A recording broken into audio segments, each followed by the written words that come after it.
All right, CJ Stroud, Will Anderson Jr. named offensive and defensive rookies of the year. And this is from the Pro Football's Writers of America.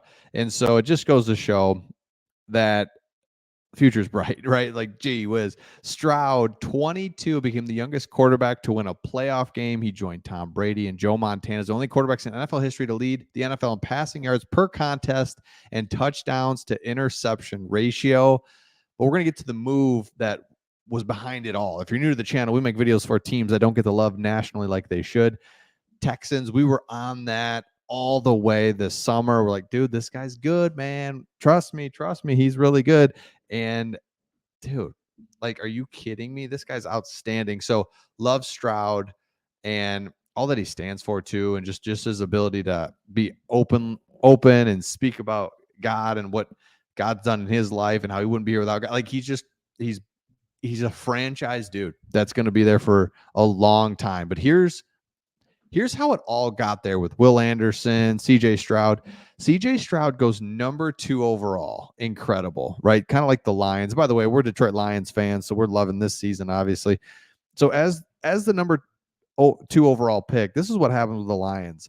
Aiden Hutchinson just falls to the Lions at 2, just because it's like, well, like, cool. Like, you could have easily taken him.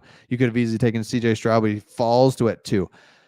Then the Texans get pick number 3 and 105 overall, and will send the Cardinals 12, 33, and a first round pick next year. So this was a year ago. So I'm talking about the year 2024, this coming up year. But that's not bad at all. And the reason that's not bad is because they got a boatload of picks from the Browns from that trade. So it's like, go make something happen. The Houston Texans do. A, they make a move. A, it's gutsy. A, they get rid of Deshaun Watson. Awesome. Get a bunch of picks for that. But then don't just sit on those picks. You got to go at some point get players. And they go get Will Anderson Jr., defensive player, rookie of the year. And CJ Stroud falls to them. And the quarterback. So the quarterback's in place, defensive cornerstone. You've got the head coach. You've got a GM that's aggressive. And look what happens. You go all the way to the playoffs, win a playoff game, and just set the table for years to come. You're going to be good. And that's the thing about an NFL franchise. I just want to be relevant. I just don't want to be in the Houston Texans were there, Lions were there, where you win 4 games in the season. You win, and you're out of it.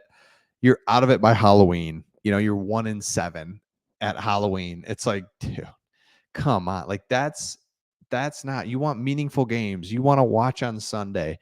You go to church, whatever. It's Sunday afternoon.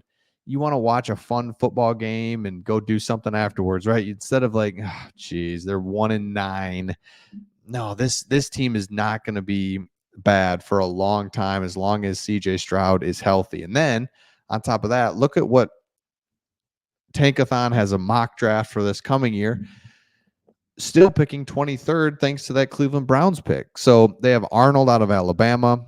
I'd love that. I'd love to see them get another wide receiver. Keon Coleman from Florida State is around that part. But look at all the corners available right around the mid-20s mark. So you can get your pick at corner, strengthen up the defense. A wide receiver would be awesome. Another tight end. Brock Bowers is going up 15. That's a guy that could fall. Love Kool-Aid just because I love his name. I have no idea if he's good at all, but I've been seeing that for a while. Kool-Aid.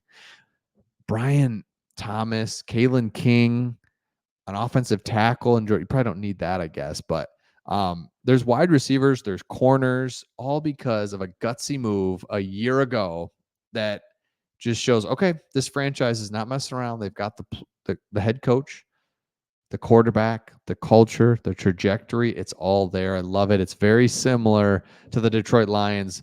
Detroit Lions last year just missed out on the playoffs. Houston Texans get right in. So in the middle of a rebuild and kind of like, what do we got? They're making the playoffs and doing things like so cool. So look at this even further down the line. If you look at the Texans in the second round, defensive lineman Michael Hall, you've got offensive tackles, you've got running backs here, you've got defensive end.